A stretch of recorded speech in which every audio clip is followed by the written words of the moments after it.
มาส่วนนี้ส่วนหลายจะเป็นแท็กติคอเนาะส่วนลำจะใส่กับลำของโพลีกอนคือกันเนาะ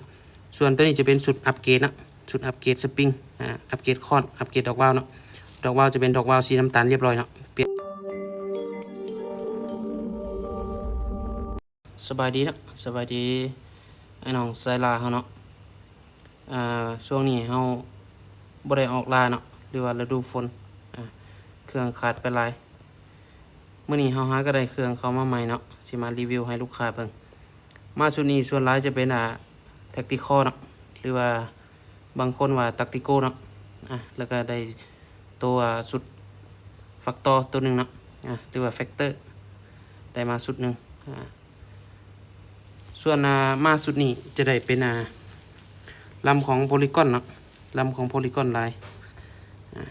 เราโพลีกอนเขาสิมารีวิวสินค้าให้ลูกค้าเบิ่งเนาะพอข่าวๆว่าลูกค้าสิมักสเปคใดเนาะเพราะว่าเครื่องเขามาสุดนี้มีแต่ส่วนลายมีแต่แท็กติคอมาเบิ่งสุดที่หนึ่งเนาะสุดที่หนึ่งตัวนี้จะเป็นแฟกเตอร์เนาะแฟกเตอร์ตัวนี้ลูกค้าเพิ่นจองไว้แล้วเนาะใส่กับกล่องยิงไว้ส่วนแหลกจะเป็นแหลก8แหวนธรรมดาเนาะเดิมเนาะส่วนตัวนี้จะเป็นชุดอัปเกรดเนาะชุดอัปเกรดสปริงอัปเกรดคอนอัปเกรดดอกวาล์วเนาะดอกวาล์วจะเป็นดอกวาล์วสีน้ำตาลเรียบร้อยเนาะเปลี่ยนให้ลูกค้าเนาะส่วนลำจะใส่กับลำของโพลีกอนคือกันเนาะคือตัวรีวิวให้เบิ่งเมื่อกี้นี้เนาะตัวนั้นจะมี8เกียวกับ10เกียวแล้วก็12เกียวเนาะส่วนหลายบางคนลูกค้าก็มัก8เกียวเนาะเพราะว่าความไวลูกมันจะสูงกว่าพวก12เนาะแต่สำคัญเรายิงกลุ่มแมนเราเกี่ยวเราเขาเฮ็ดมาแล้วส่วนหลายก็จะบ่พลาดเนาะส่วนหลายบ่พลาดส่วนพวกไกด์พวกเซฟแล้วก็ปรับสปริงเนาะตัวนี้มันปรับสปริงคอนแมันมากับสุดสีแดงเนาะงามถือว่าสุดสีแดงเข้ากับเป็นดำแดงเนาะส่วนแฟกเตอร์ตัวนี้ก็พับพายได้คือกันเนาะพับพายอยู่ฝั่งนี้เนาะพับพายอยู่ฝั่งนี้นี่ลำของตัวนี้จะเป็นลำของโพลีกอนคือว่าผมกินเนาะแต่ส่วนเก็บเสียงจะเป็นเก็บเสียงของเกมเต็กธรรมดาถังจะเป็นถังอลูกลมนเนาะถังอลูกลมนราคาจะบ่สูงเนาะพวกนี้ราคาจะบ่สูงเพราะว่าเป็นสุดเดิมๆเนาะถังอลูกลมนถ้าจะเปลี่ยนเป็นพวกถังคาร์บอนเก็บเสียงเก็บอาหารราคาก็จะเพิ่มขึ้นเนาะ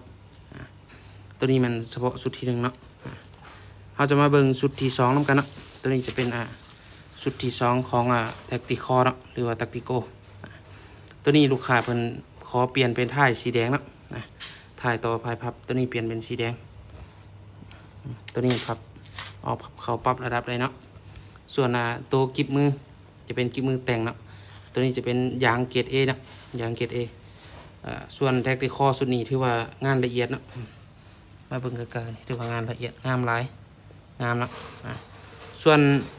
สุดตัวนี้ลูกค้าจะใส่กับห้องเสริมลมเนาะห้องเสริมลมตัวนี้เป็นห้องเสริมลมธรรมดาเนาะแหลกก็จะเป็นแหลกเดิม8แหวนคือเก่าเนาะแหลก8แหวนเป็นแหลกมูมิอาเนาะตัวนี้แหวนจะเป็นแหวนมูมิอา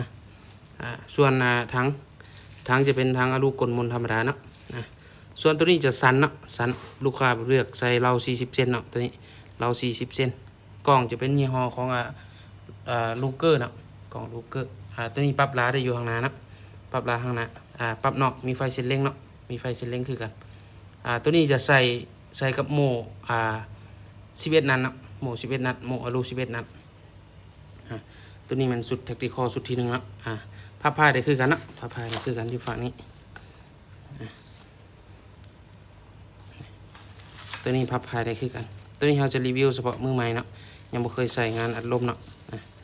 บางคนเคยใส่เคยลีนแล้วน่าจะหูเนาะว่าสเปคใดเป็นแบบใดเนาะเก็บเสียงตัวนี้จะเป็นเก็บเสียงธรรมดาของเกมเต็กคือกันเนาะกล้วยจะเป็นกล้วยรอเด้อเข้ามาเบิ่งสุดที่3เนาะสุดที่3นำกันตัวนี้จะเป็นสุดของแท็กติคอคือกันเนาะแต่แหลกเพิ่นจะแหลก8แหวนคือเก่ากิบมือก็จะเป็นกิบมือของงานแต่งเนาะหรือว่างานพลาสติกรุ่นดีงานที่ว่ายางรุ่นดีเนาะบ่มีหักบ่มีแตกส่วนท้ายจะเป็นท้ายเดิมสีดำเนาะสามารถปรับระยะได้พับพายได้คือกันตัวนี้จะเป็นชุดอัปเกรดคือกันเนาะต่างจากชุดเมื่อกี้ก็คือถังเนาะ ลูกค้าเพิ่นสั่งทั้งพิเศษไปทั้งคาร์บอนดำด้าน 0.7 เนาะเฉพาะทั้งราคาก็อยากสูงเติบเนาะน้ำหนักก็จะเบาทนทานเนาะเบาเหลืองทนทานฟังแต่ราคาเนาะราคาก็จะสูงกว่าพวกทั้งคาร์บอนธรรมดาเนาะส่วนกล้องตัวนี้จะเป็นกล้องยี่ห้อของมาโคเนาะหรือว่ามาโคระยะซูมแมนตัวนี้แมน3:9เนาะ3:9มีไฟในเส้นเลี้ยงปรับหนอกคือกันเนาะตัวนี้ปรับหนอกคือกันระยะซูมแมน3:9หน้าเลนจะเป็น44เนาะหน้าเลน44ใส่กับโมตัวนี้ก็จะเป็น11 นัดคือกันเนาะจะเป็นโมอารูโอโต้11 นัดเฉพาะสุดนี้มาจะเป็นเหล้าคือเขาให้เบิ่งเมื่อกี้เนาะจะเป็นยี่ห้อของโพลีกอนถ้ามีเวลาคลิปหน้าเขาจะมาเฮ็ดลองเทสยิงกลุ่มแล้วก็ถ่ายวิดีโอให้ลูกค้าเบิ่งเหล้าเกี่ยวเหล้าเนาะว่าสิเป็นประมาณใดสำหรับคลิปนี้ก็สิมีประมาณนี้เนาะเฉพาะมื้อนี้เนาะสิรีวิวประมาณนี้ให้ลูกค้าเพิ่นเบิ่งเนาะ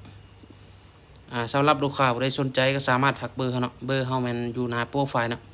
98464155เนาะช่วงนี้แม่นหน้าฝนเด้เนาะพอค่ะบ่มีเวลามารีวิวเครื่องให้ลูกค้าเนาะก็สิประมาณนี้เนาะ